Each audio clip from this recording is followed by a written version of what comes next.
ఇప్పుడు నేను చెప్పబోయే విషయం వినడానికి చెవులకి వినసొంపుగా ఉంటుందండి. అదేంటంటే వైసీపీకి విజయసాయి రెడ్డి గుడ్ బై అంటూ ఒక వెబ్సైట్లో ప్రచురించారు.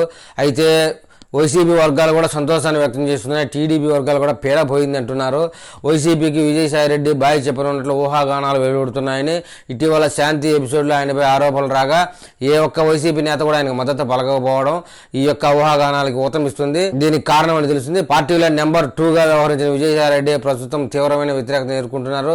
దీనిపై బిగ్ టీవీ రూపొందించిన ప్రత్యేక కథనాన్ని దాని ఆధారంగా ఈ యొక్క కామెంట్ వచ్చిందండి. విషయం ఏంటంటే విజయసాయి రెడ్డికి సజ్జలు గాని బొత్స గాని చాలా మంది నోరు కలిగినటువంటి వైసీపీ నేతలు ఎవరు కూడా ఆయనకు సపోర్ట్ రాలేదు. అందువల్ల విజయసాయి రెడ్డి ఏమన్నా పార్టీకి మనస్తాపం గుడ్ బై చెప్తారేమోనని ఊహాగానాలు తప్ప ఆయన ఈ పార్టీలో కాదు ఇంకో పార్టీలో నిమ్మగలిగే అవకాశం లేదు. కానీ ఒకవేళ ఇదే నిజమైతే టీడీపీ పార్టీకి అటు వైసీపీ పార్టీకి అందరికీ సంతోషదాయకమైన విషయంగానే చెప్పుకోవచ్చు. మరి ఈ కామెంట్ మీద మన ఏపీ ప్రజలు ఏమని కామెంట్ చేస్తారో చూద్దాం.